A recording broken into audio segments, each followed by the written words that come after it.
Baik, Bismillahirrahmanirrahim. Assalamualaikum warahmatullahi wabarakatuh. Waalaikumsalam warahmatullahi wabarakatuh. Alhamdulillah, salatu wassalamu ala rasulillah sayyidina Muhammad. Alhamdulillah, rekan-rekan sekalian yang saya hormati. Alhamdulillah pada kesempatan sore hari ini di tanggal 19 Ramadan atau 19 Maret 2025 kita bertemu kembali di pertemuan ketiga ya insya Allah. Dan kita sudah mulai masuk ke materi mikrokontrol yang ketiga terkait dengan perangkat keras dan perangkat lunak untuk memprogram mikrokontrolnya. Di sini kita sapa dulu kawan-kawan yang sudah hadir. Bentar, saya masuk ke partisipannya dulu. Baik, ada tadi yang pertama, kalau tidak salah, Muhammad Saleh Rifki Kosasih. Hadir Pak, hadir. Oke, kemudian tadi saya juga ada Muhammad Rinaldi, kemudian Mas Arif Prasetyo, dan Mbak Siti Rahmah. Baik, yang gambar drone ini Mas Arif Prasetyo. Biasa main drone juga ya, Mas Arif? Iya Pak, di kerjaan Pak. Oh, biasa menyewakan atau di mana? Atau hobi? Eh, punya ini ya sendiri, punya perusahaan sendiri Pak. Oh, punya perusahaan sendiri. Baik. Ya, Begini kawan-kawan nanti kalau ada yang mau mungkin pemetaan segala macam bisa ke Mas Arif nih. Baik, kita lanjut dulu ya. Jadi terkait dengan mikrokontrol ini, mungkin kawan-kawan ada yang sebagian yang sudah kenal terkait dengan mikrokontrol ini, nanti bisa sharing dengan kawan-kawan yang lain ya. Baik, yang pertama terkait perangkat keras. Ini sebelum terkait perangkat keras, kita lihat dulu ya apa eh, materi kita sebelumnya terkait dengan mikrokontrol sudah kita bahas. Kemudian kita masuk, oh ya, ini sudah kita sebutkan di awal terkait dengan si mikrokontrol ini yang kemudian perlu dan memerlukan sebuah perangkat tambahan lainnya atau bisa jadi beberapa ya kalau kami dulu itu bisa jadi beberapa perangkat yang kemudian diperlukan agar kemudian si mikrokontrol ini si chipnya itu bisa digunakan untuk keperluan tertentu ya untuk mengontrol motor untuk mengontrol eh, apa namanya perangkat yang lain seperti kita contohkan di pertemuan yang lalu ada perangkat mesin cuci misalkan atau kemudian kulkas sekarang atau ada AC atau ada yang lain yang kemudian eh, bisa kita program untuk keperluan tersebut. Misalkan kalau di kami itu untuk keperluan robotika misalkan, nah seperti itu. Termasuk juga di drone-nya Mas Arif itu ada mikrokontroller bahkan kalau di drone itu ada IMU ya, IMU ya kalau tidak salah Mas Arif ya. iya Pak. Ada perangkat GPS dan lain-lain. Mungkin saya tidak terlalu detail tahu terkait dengan drone ini. Walaupun apa namanya pernah juga belajar menerbangkan, tapi tidak se. Jadi kalau lama tidak menerbangkan itu rasanya agak gugup gitu menerbangkan. Soalnya pernah juga jatuh di rumah tetangga. Apa namanya drone itu? Itu drone toys itu. Jadi nggak ada ininya. Kalau dia lost control dari remote-nya tiba-tiba ini sebentar. Hmm.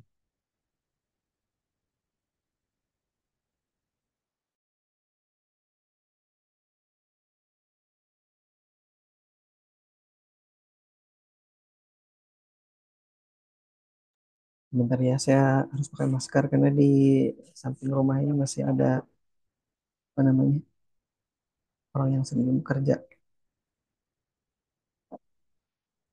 Baik, mohon maaf kalau saya harus pakai masker ini untuk memfilter udara yang ada di sini. Baik, kita lanjut lagi. Jadi intinya sebuah mikrokontroler itu kemudian memerlukan perangkat yang kita eh, gunakan nanti untuk memprogram. Jadi kalau zaman saya dulu waktu pertama kali belajar mikrokontrol tahun 2000 2000-an ya, tahun 99 2000 itu kemudian kami perlu yang namanya downloader. Terus kalau sekarang kita sebut sebagai programmer.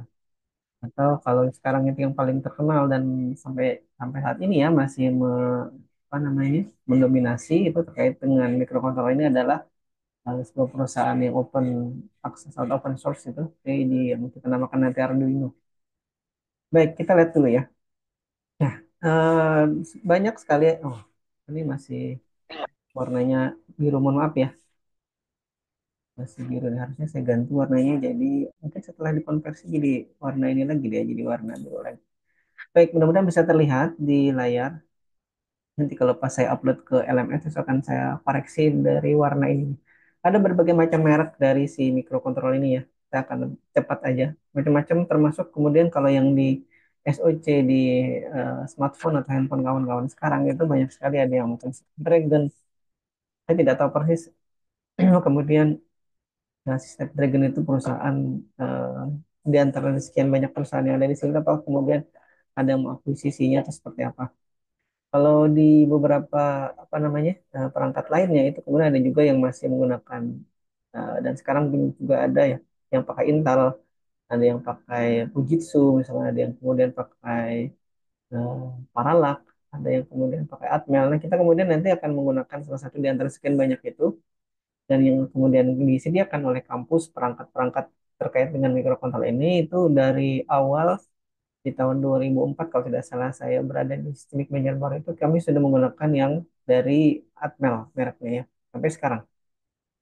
Dan ternyata memang karena dia sudah berpengalaman cukup lama ya dari sejak tahun 2004 itu sudah 20-an tahun lebih. Jadi sebelum sebelum Skya atau kami menggunakan sistem Banjarbaru itu kemudian dia sudah ada ya. Jadi kalau saya mulai tahu itu sekitar tahun 99, maka bisa jadi sebelum itu sudah ada. Kalau tidak salah dulu dia meniru arsitekturnya dari si punyanya Intel yang dari keluarga MCS 51 itu yang kemudian diikuti tapi memang tidak se-powerful Intel ataupun akhirnya kemudian bisa diturunkan harganya sehingga bisa lebih terjangkau oleh terutama mahasiswa kalau zaman dulu ya waktu saya. Jadi waktu itu memang masih apa namanya sedikit sekali kemudian di pasaran kita bisa temukan perangkat-perangkat terkait dengan mikrokontroler ini. Bahkan waktu pertama kali ikut lomba perancangan sistem mikrokontrol dulu di ITB bersama kawan-kawan, itu Atmel ini belum ada di pasaran. Jadi yang ada waktu itu hanya Hitachi kalau tidak salah ingat. Jadi yang kemudian kami oleh dengan kawan-kawan itu kemudian merancang sistem pengontrol apa namanya ya, apa boleh disebut terarium gitu ya, pembudidaya jamur merang waktu itu. Jadi eh, mikrokontroler yang digunakan untuk perancangannya adalah dari Hitachi. Saya tidak ingat persis karena sudah lama sekali mikrokontroler seri apa waktu itu. Tapi memang kami tidak di apa namanya tidak didanai ya karena memang eh, dari sisi proposal mungkin waktu itu masih awam sekali karena kami belum pernah megang sama sekali mikrokontroler waktu itu. Tiba-tiba oleh kampus kemudian disuruh untuk ikut lomba perancangannya yang dari ITB. Jadi kami hanya sekedar ikut berpartisipasi aja. Setelah itu kemudian barulah di kampus mengajarkan terkait dengan Atmel ini. Jadi saya pun kemudian secara tekniknya dari prodi teknik elektro kami itu tidak memberikan mata kuliah itu. Jadi saya ikut di mata kuliah kawan-kawan yang D3. Jadi oleh dosen pembimbing kemudian diizinkan ikut di situ tanpa kemudian mengganggu kelas yang saya ikuti. Jadi kayak saya tidak boleh bertanya atau kami tidak boleh bertanya, tidak boleh menyangga, tidak boleh ribut segala macam. Pokoknya duduk istilahnya sit in aja waktu itu. Jadi kayak belajarnya dari kelas yang lain. Jadi seperti misalkan anggap saja kalau di kita ini ada dua prodi ya, TI dan SI, maka anak TI yang kemudian ingin belajar mata kuliah yang kemudian tidak ada di TI, ikut ke mata kuliah ke SI. Tapi tidak boleh mengganggu, tidak boleh bertanya, tidak boleh apa, ikut saja. Asal diizinkan oleh si pengajar dan juga keprodi. Seperti itu. Modelnya seperti itu zaman dulu. Baik, dari sekian banyak ini tadi, sekali lagi, ini nomor 38, mohon maaf, ini warnanya biru ya. Tidak kontras dengan backgroundnya. Seingat saya kemarin sudah saya ubah, tapi tiba-tiba hari ini balik lagi dia. Apa tidak atau lupa saya simpan kemarin.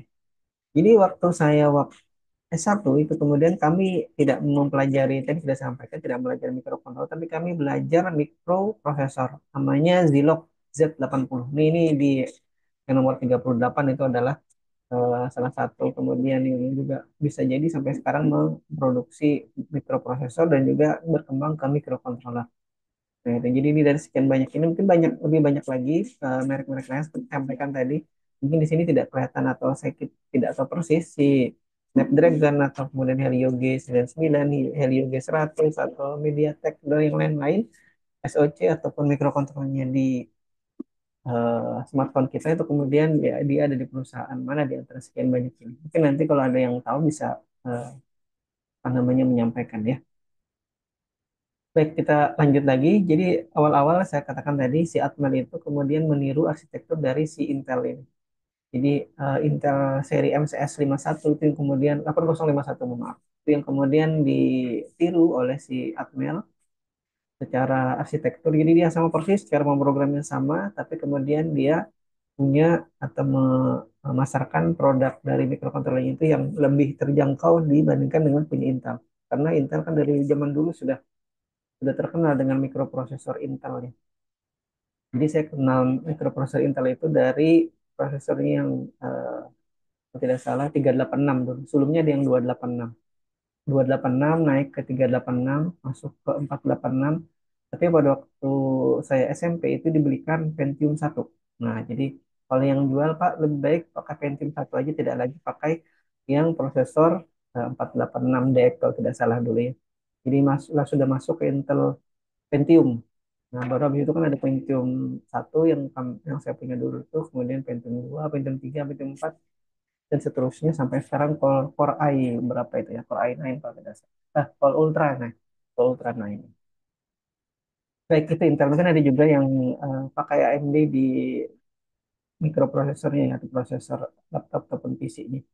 Kemudian dulu nih, tapi hari ini kita konteksnya masih mikrokontroller ya. Ada Intel, kemudian ada Motorola.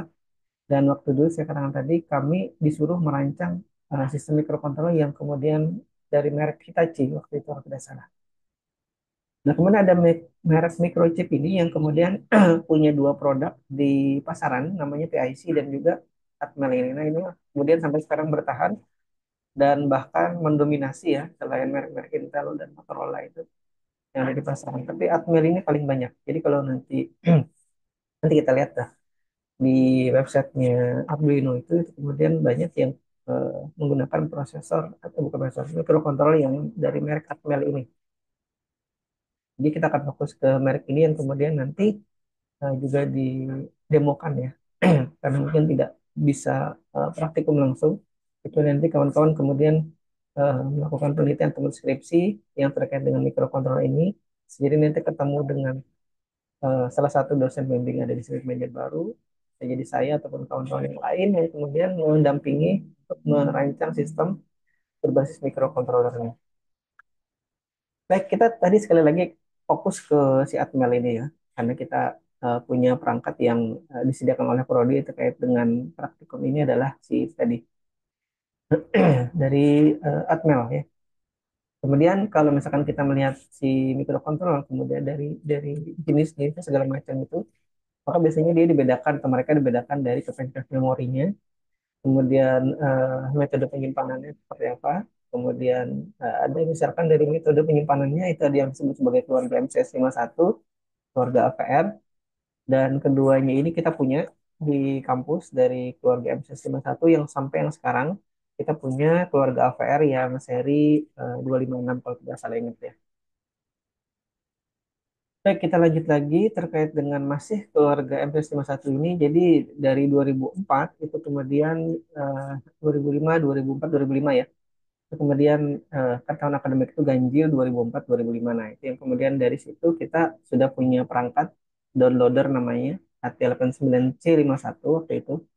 Harganya sekitar 400-an ribu sampai 500-an ribu tergantung ongkos kirimnya ya. Karena zaman dulu kan tidak ada gratis ongkir jadi ya lumayan mahal. Itu juga harga 400 ribu itu di 20 tahunan yang lalu itu lumayan mahal. Ya, kalau dibandingkan dengan harga emas berapa waktu itu ya. Kemudian ini disebut sebagai keluarga dari CISC ya, CISC. Nah, ini yang kemudian nanti kalau zaman dulu ya, bukan nanti zaman dulu itu kita pakai bahasa assembly namanya. Jadi keluarga M151 ini kebanyakan menggunakan bahasa yang cukup rumit, jadi tidak sesimpel sekarang. Yang kita nanti akan gunakan adalah bahasa C. Jadi dia pakai bahasa assembly. Nah, kemudian habis itu nanti dari perkembangannya kita juga beralih dari yang kemudian bahasa assembly ke bahasa C dan sampai sekarang C yang ada di Arduino ya. Jadi C yang dulu di AVR yang lama itu juga sedikit berbeda dengan bahasa C yang kemudian digunakan sampai sekarang di Arduino. Bah, nah, kemudian yang ada di tempat kita ya dulu waktu dari sekitar 20 tahunan yang lalu sampai ini sampai tahun 2000 berapa ya? 2011 atau 2012 itu. Masih kita gunakan ini. Jadi 8951, 2 S5152, kemudian 2051. 2051 ini dulu diaplikasikan untuk remote controller. Nah, jadi saya belum sempat apa namanya melihat kembali ke gudang, ke lemari di kampus yang menyimpan perangkat ini. Rasanya masih masih bagus itu, maksudnya masih ada, tapi memang kita kesulitan memprogramnya kembali karena memang koneksinya dulu dia menggunakan port serial ya dan juga port paralel. Nah, mungkin waktunya tidak cukup nih kalau saya tunjukkan ini ya. Nanti kapan-kapan kita ada namanya dulu DB 25 dan juga DB9 ya di PC-PC yang lama dan juga atau laptop yang lama itu yang kemudian eh, kita bisa gunakan untuk mengoneksikan dari komputer ataupun laptop ke si downloadernya dulu. Namanya dulu masih downloader ya, bukan programmer seperti sekarang yang menggunakan jalur USB kebanyakan. Nah, ini juga kita sempat gunakan. Mungkin tahun 2008-an kalau tidak sampai 2010 kita masih gunakan ini. Jadi seri yang kita gunakan dulu seri AVR 8535 kalau tidak salah ingat ya. Nah, ini sudah mulai sedikit ada pengembangan dari sisi bagaimana kemudian si microcontroller ini diprogram. Jadi sudah ada fasilitas untuk memprogram dari bahasa C, kemudian nanti dikonversi ke bahasa Hexa, kemudian ke ini ke Binet. Maaf ya. Baik, kita lanjut lagi. Nah, ini dulu ya. Ini yang kemudian kita gunakan. Ini ada 7 keluarganya dari seri AVR ini, tapi kita gunakan yang ATmega ini. Termasuk sampai sekarang kita punya ATmega 168 dulu di tahun 2011-2012, kemudian naik ke ATmega 328. Baru terakhir-terakhir ini tahun 2023 kemarin 2024 kita pakai yang ATmega 256. Nah, itu sudah naik kelas ya ininya dari sisi serinya. Dan kemudian kita belum upgrade lagi karena baru tahunan kemarin kan baru awal tahun. Jadi waktu itu 2023 genap juga sama berarti iya hampir 2 tahun 2 tahun ya 2023. Tapi ini di 2024 berarti setahun yang lalu. Nah, kita pakainya yang ATmega 8 ini tidak. Jadi kita memakainya dari ATmega 8535 dulu ya, dari 2008-an itu sampai 2010 kalau tidak salah, sampai 2011. Kemudian naik ke ATmega 168 dan 328. Ingat saya 2011 itu kita sudah pakai yang ATmega 168 ini. Karena waktu dulu ikut serta kontes robot di eh, mana tuh? Di Palu ya, Sulawesi Tengah, itu kita sudah pakai ATmega 168 ini kalau tidak salah ingat.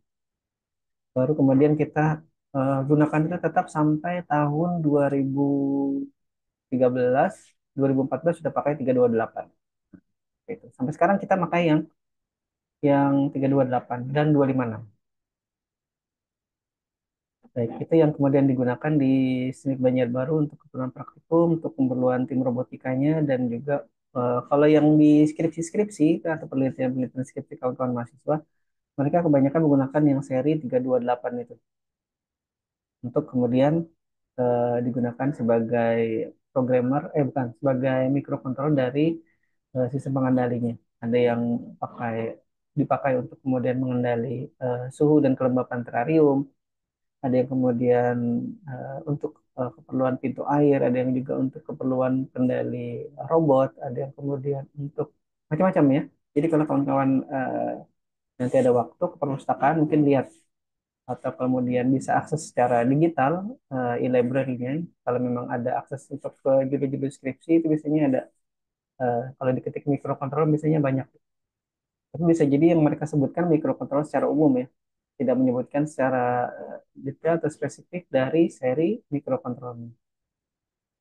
Nah, kemudian kalau dulu sekali lagi kami menggunakan yang namanya downloader.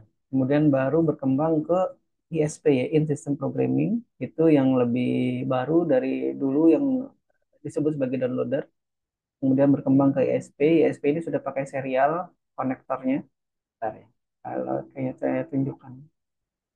Desktop share dulu. Saya masuk ke mana dulu ya. Mana? Hmm.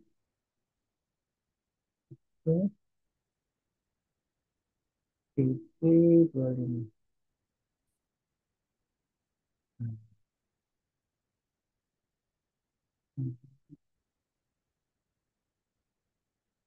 PP9.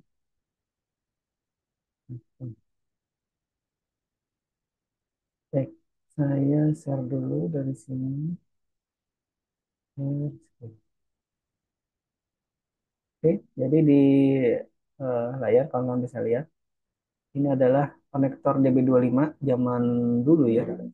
Tahu, kawan-kawan masih kenal apa tidak ya konektor? Kalau yang punya PC mungkin masih ditemukan ini. Tapi sebagiannya yang ada itu yang saya lihat sekarang dia tidak lagi menyatu dengan mainboardnya, tapi diberikan kabel konektor gitu. Jadi bisa dipasang, bisa tidak. Jadi seperti kita memasang LAN card atau papan LAN ya, card LAN gitu. Kemudian dia terpisah. Tapi kalau LAN ini sebenarnya ada yang terpasang sudah onboard. Nah, kalau ini sebenarnya dulu zaman-zaman dulu ini onboard, tapi karena sudah jarang dipakai, tapi bisa jadi masih disiapkan kalau tidak salah ingat di PC-PC itu. Jadi kalau misalkan kawan-kawan merakit PC merakit PC sendiri, biasanya beli mainboard sendiri, prosesor sendiri, RAM sendiri, SSD sendiri, misalkan itu kemudian disediakan oleh produsen mainboardnya ini, konektor ini untuk koneksi ke printer-printer yang lama, yang dot matrix gitu. Tapi sekarang sudah jarang. Nah, tadi sekali lagi di slide yang sini ya. Nah, ini yang downloader itu masih pakai DB25 ini. Nah, tapi kemudian beralih ke eh, model ISP, Instant Programming, itu dia beralih ke konektor yang lebih sedikit atau lebih kecil ininya. Namanya konektor DB9 ya. Jadi saya juga gunakan port paralel dan port serial ini untuk keperluan skripsi saya. Karena zaman dulu kita tidak punya laptop, adanya PC.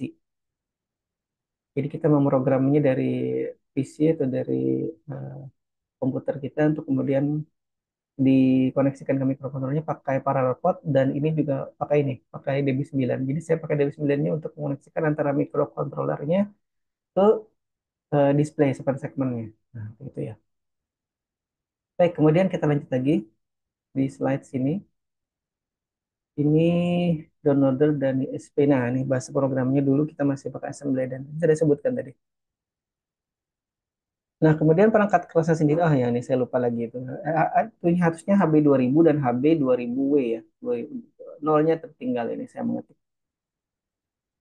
Jadi masih pakai assembly yang dulu nih.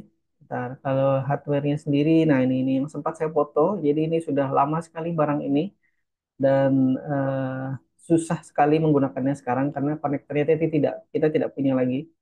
Ini HB2000 yang seri W. Jadi seri W itu artinya dia sudah pakai ISP ya, kabel yang ISP-nya itu enggak. Saya kembali mana pulpennya. Ini nih. Nah, ini yang saya tulis coret ini ya. Ini adalah kabel ISP-nya. Dan ini kabel powernya, mikrokontrolnya nih. Ada 40 pin ATmega C51 atau S51 atau C52 atau S52. Saya tidak ingat persis nih. Kalau dari sininya agak kabur ya. Tapi seingat saya dulu masih menggunakan 89C52. Yang ini. Nah, itu yang kemudian kita punya dulu di kampus ya. Baik, kemudian hapusnya. Oke, kita hapus dulu. Nah, Nah, yang sekarang ini ya kita sudah tidak lagi menggunakan HB2000 tadi karena itu sudah kuno sekali. Kita menggunakan Arduino yang sudah lebih baru dan terakhir saya sampaikan tadi itu di 2023 sudah di-upgrade ke Arduino Mega 25256 kalau tidak salah ingat ya.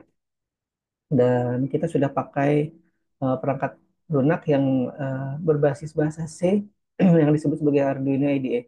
Kawan-kawan nanti bisa saya minta tolong untuk masuk ke sini ya ke apa namanya ke arduino.cc untuk kemudian masuk kalau misalkan mau ya silakan nanti di download untuk lihat-lihat saja seperti apa. Kalau misalkan nanti ada kesempatannya bisa pinjam perangkat kerasnya ataupun programmernya dari kampus untuk kemudian dipraktekkan di kampus ya.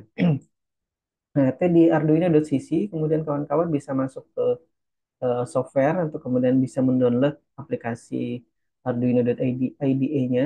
Yang saya punya ini di laptop ini sudah versi yang lama ya, versi 2.3.2. Saya dulu pernah juga sempat punya yang, karena dari awal-awal itu versi satunya, 1.0.0 kalau tidak salah, habis itu 1.0.1, 1.0.2 itu saya punya kalau tidak salah ingat. Kemudian saya juga punya sampai yang seri 1.8.13. Jadi kadang-kadang kalau misalkan saya lupa itu ya, dia kan nginstallnya kemudian menindih versi yang lama. Sebenarnya saya inginnya itu versi-versi yang lama itu masih ada, untuk kemudian bisa ditunjukkan pada saat saya mengajar gitu. Tapi kadang-kadang dia tindih.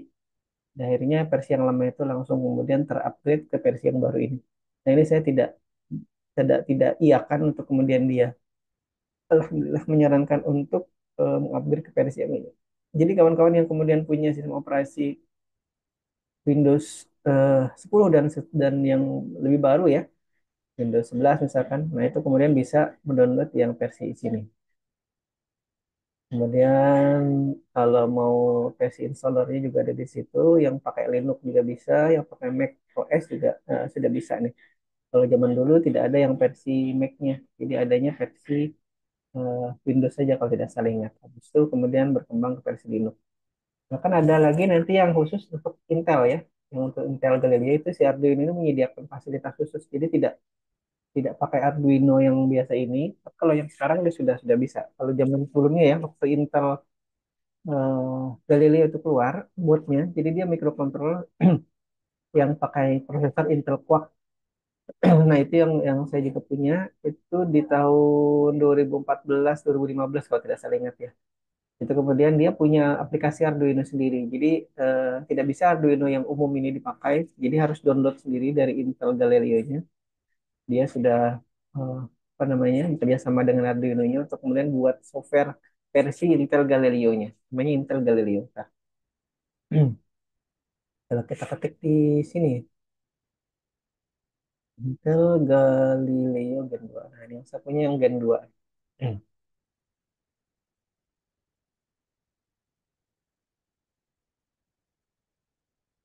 Gambarnya mana ya? Ini spesifikasinya bahasa umumnya.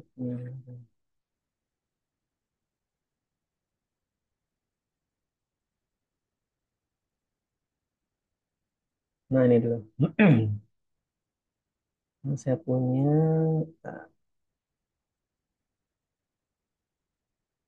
Nah, ini ya. Nah, ini papannya sebesar ini. Jadi, dia seperti mirip eh, kalau sekarang ada mini PC itu bahkan lebih besar dari boardnya mini PC. Jadi di sini sudah ada slot memorinya. Ini mikrokontrolernya di tengah ini. Yang saya tunjuk. Ini mudah-mudahan kelihatan ini. Ini. Nah, gambarnya ya. Ini ada LAN card-nya juga. LAN card. Ya, LAN port. Bukan LAN card, LAN port. Jadi ini Galileo. Kemudian ini RAM-nya yang saya tunjuk.